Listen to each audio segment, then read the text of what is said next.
కన్యారాశి. కన్యారాశికి అధిపతి బుధుడు. ఈ బుధుడు తెలివితేటలకు, సౌమ్య గుణానికి మరియు ఆరోగ్యానికి చిహ్నం. ఈయన ధనానికి అధిపతి కూడా బుధుడు.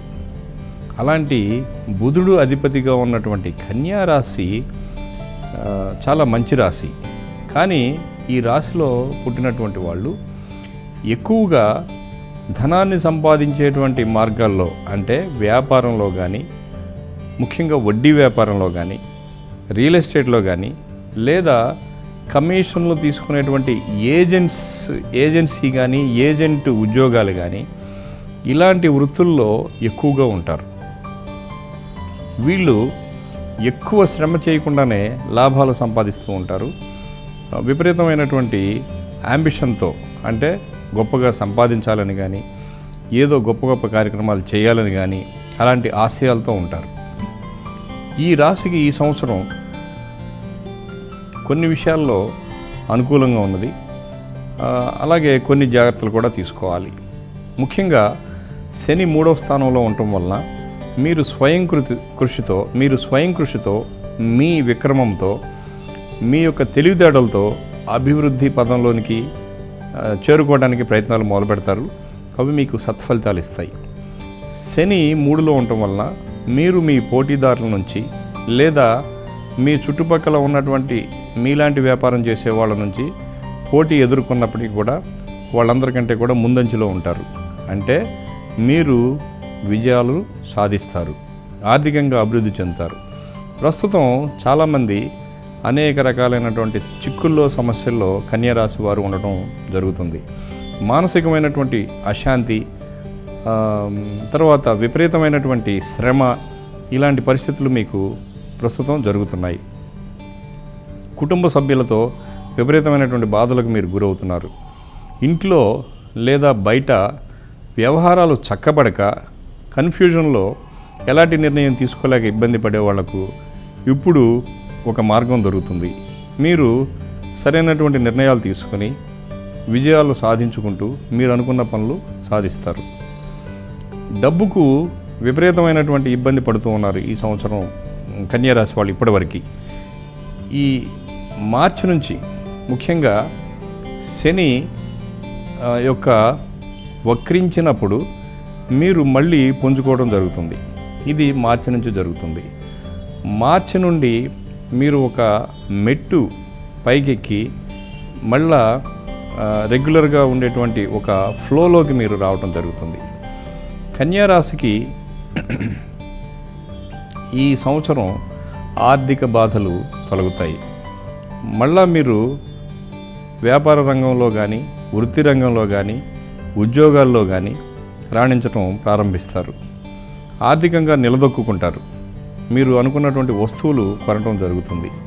కుటుంబపరంగా సమస్యలన్నీ పరిష్కరించుకుంటూ మీరు మళ్ళా జీవన స్రవంతిలోకి వస్తారు. తర్వాత కుటుంబంలో ఉన్నటువంటి కలతలు తొలగి మళ్ళా మనశ్శాంతి లభిస్తుంది మీకు. మీ సంతానం వలన కానీ, మీరు ఇచ్చుపుచ్చుకున్నటువంటి చోట కానీ, అంటే వియ్యాల వారితో కానీ ఉన్నటువంటి స్పర్ధలు తొలగిపోవటం ప్రారంభమవుతుంది. తర్వాత కోర్టు కేసులు కానీ, లీగల్ ఇష్యూలు కానీ, ఇన్కమ్ ట్యాక్స్కు సంబంధించినటువంటి సమస్యలు కానీ, ఎక్సైజ్ సంబంధించినటువంటి సమస్యలు కానీ, ఇలాంటివన్నీ కూడా కొంతమందిని ఇబ్బంది పెడుతూ ఉన్నాయి. అవి కూడా ఈ సంవత్సరం మీకు తొలగిపోయి పెద్ద ఇబ్బంది లేకుండా, ఎక్కువ ఖర్చు లేకుండా మీకు అనుకూలంగా పరిష్కారం చేయబడటం జరుగుతుంది. సొంత ఇంటి కళ మీకు నిజమవుతుంది ఈ సంవత్సరం.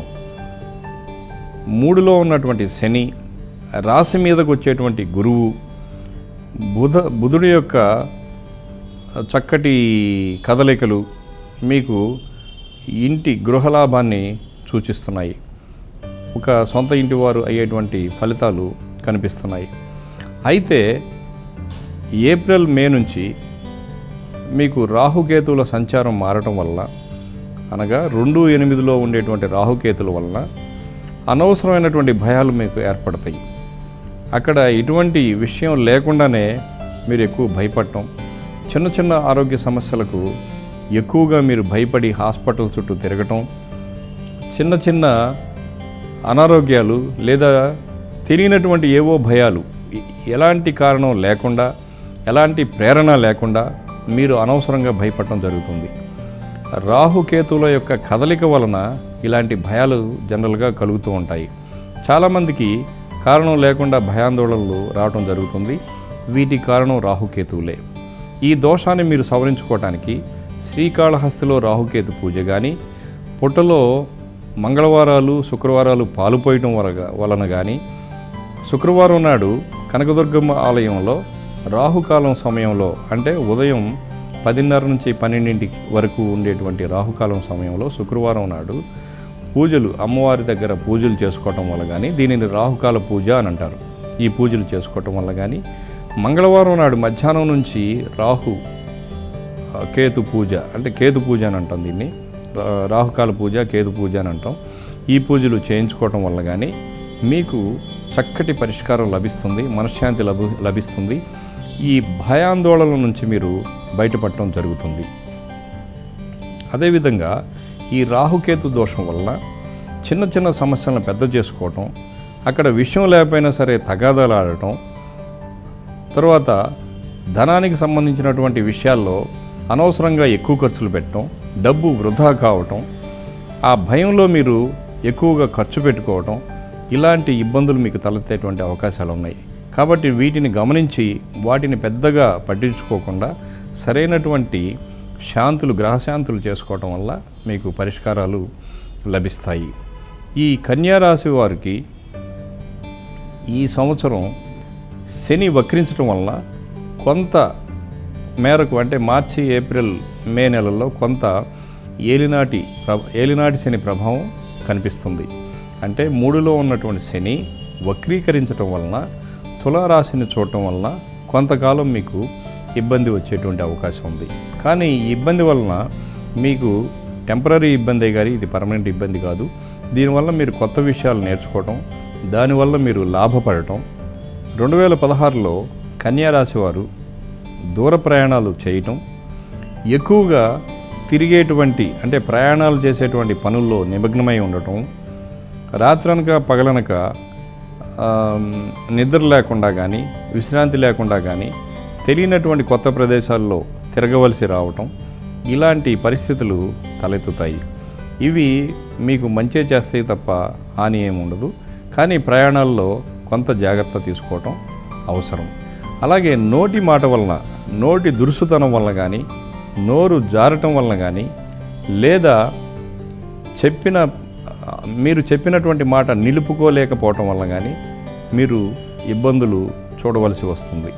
కాబట్టి మాట్లాడేటప్పుడు ఆచితూచి మాట్లాడటం, ఎవరికైనా మాట వాగ్దానం ఇచ్చేటప్పుడు మీ పరిస్థితిని గమనించుకొని మీరు వాగ్దానం చేసుకోవటం.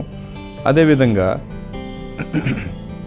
ఎవరైనా ఎక్కువగా దూషించకుండా మంచిగా చెప్పటం, ఇతరులను లేదా కుటుంబ సభ్యులను ఎక్కువగా దూషించుకోకుండా మీరు మంచిగా చెప్పటం. తర్వాత కుటుంబ సభ్యులతో కానీ బయట వాళ్ళతో కానీ ఎక్కువ ఘర్షణకు కానీ వాదోపవాదాలకు కానీ, అంటే ఆర్గ్యుమెంట్స్ కానీ లేకుండా చూసుకోవడం. ఇలాంటి విషయాల్లో పూర్తిగా జాగ్రత్త తీసుకోవాలి. అక్కడ విషయం ఏమీ లేకపోయినా కానీ మాట పట్టింపు వల్ల, మనసులో ఎక్కువగా ఆందోళనకు గురి అవటం వల్ల మీరు ఇబ్బంది పడేటువంటి అవకాశాలు ఉన్నాయి. అంటే దీన్ని బట్టి అక్కడ సమస్య ఏమీ లేకపోయినా కానీ సమస్యలు సృష్టించబడేటువంటి గ్రహస్థితి ఈ సంవత్సరం కన్యారాశి వారికి ఉన్నది. కాబట్టి ఈ విషయాలన్నీ గమనించుకొని జాగ్రత్త పడాలి. మొత్తం మీద మీకు ఆదాయం పెరగటం జరుగుతుంది, పనులు జరగటం జరుగుతుంది. అంతేకాకుండా స్పర్ధలు కానీ మీరు కంట్రోల్లో పెట్టుకుంటే, అంటే నోరు అదుపులో పెట్టుకోవటం వల్ల, ఖర్చులు అదుపులో పెట్టుకోవటం వల్ల మీరు ఇబ్బందులను అధిగమించుకోవడం జరుగుతుంది. వాటికి ఇంతవరకు మనం చెప్పినటువంటి రెమెడీస్ కానీ పూజలు కానీ చేసుకుంటూ కొంచెం అప్రమత్తంగా ఉంటే ఈ సంవత్సరం కన్యారాశి వారికి విజయవంతంగానే ఉంటుంది.